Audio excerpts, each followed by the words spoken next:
Welcome to today's video. In today's video, we are going to continue Chapter 1 of What is Economics.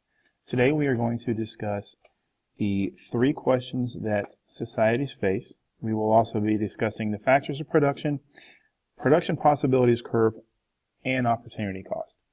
So let's start with the 3 questions that all societies face. The first question that every society faces is going to be what to produce. A society cannot produce everything its people want, so it must decide what to produce. An example of this would be, should a society direct most of its resources to producing military equipment or other items like food, clothing, or housing? The society has to decide what's important to them. Then they have to discuss how to produce. Automated machines for factory work, paying extra workers.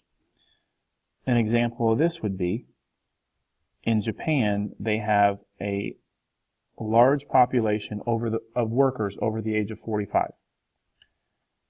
So, to compensate for having a larger workforce over the age of 45 that will eventually retire and not have as many people to replace them, they have automated a large portion of their manufacturing. Whereas in Mexico, they have a much younger population, so they have less automation and rely more on actual physical workers for production. And the third factor would be for whom to produce. So after the society decides what and how to produce, it must decide who will receive the things produced. An example of deciding for whom would be, let's say the society decides they want to build more housing. They are going to need to decide what type of housing are they going to build. They could build low-income housing and focus on inner cities and those areas where housing might be needed. They could move out to the suburbs and focus on middle-income housing.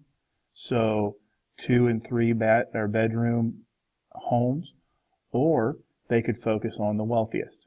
And they could build these large homes that have multi-bathrooms, multi-levels, multi-bedrooms. So those are the 3 questions that every society is going to face. Next, we're going to talk about the 4 factors of production.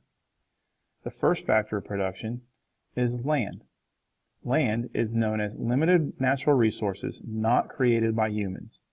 So, the climate, fresh water, vegetation, minerals, animals, and so on is considered land.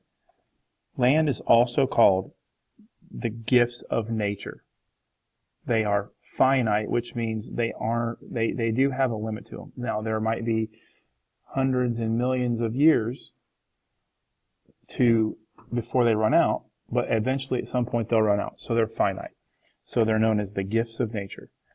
The second factor of production is capital. Capital are means by which something is produced. Examples would be money, tools, equipment, machinery, factories, or the computers in the school for learning. They're also capital goods because they're providing a service. Next we have labor.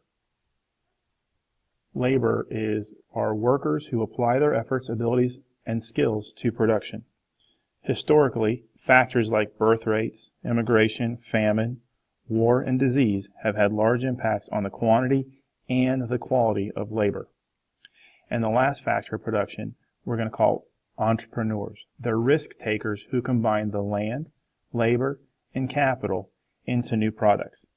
They're thought of as a driving force of the economy. They're the ones who start new businesses. They're the ones who bring new products to the market. Without them, the economy can't keep moving forward. Next, let's talk about the production possibilities curve. The production possibilities curve is also known as the production possibilities frontier. Everything we make requires the 4 factors of production. Because we know that we have scarce resources, we need to identify alternatives Economies are going to use the production possibilities curve, also known as the production possibilities frontier, to illustrate all the possible combinations of output. A production possibilities curve is a diagram that represents various combinations of goods and services an economy can produce when all its resources are in use. This right here is an example of a production possibilities frontier. We now are going to go to a diagram, and in this diagram we're going to have a production possibilities frontier or curve where we see points A, B, C, D, and E. It shows the different combinations of two products that can be produced if all the resources are fully employed. Again, the key here, all resources fully employed. Why can production only take place on or inside the frontier? That's what you're going to learn, and that's what you're going to focus on. So notice we have cars over here and clothing over here. So we're going to pretend this is the mythical country of Alpha. Alpha, even though they only produce two goods, they have a number of alternatives available to it. It could choose all of its resources and produce 70 units of cars and 300 units of clothing,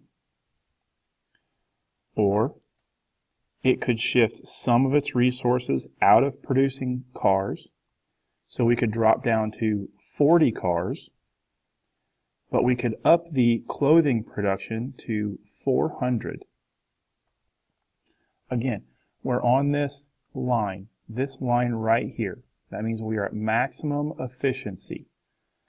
We've dropped from 70 cars and 300 clothing to 40 cars and 400 pieces of clothing.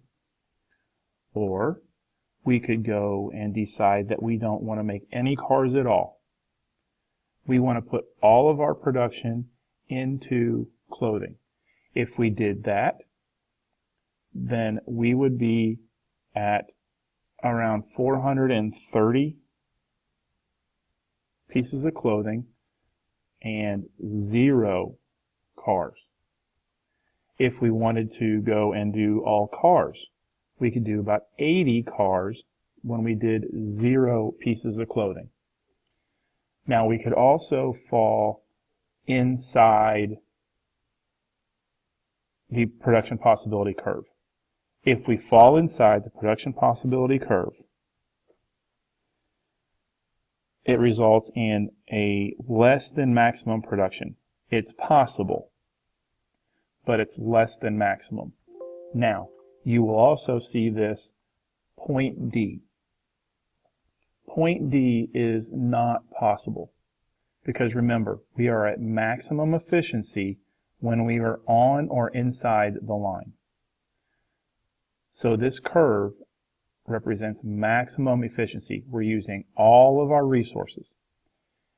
If we gain resources somehow, depending on what the curve and the two factors are, then if anything is outside the line, that means we have to create a brand new curve. You cannot have a point outside the line. You have to create a brand new curve to show all new possibilities. So the production possibilities curve.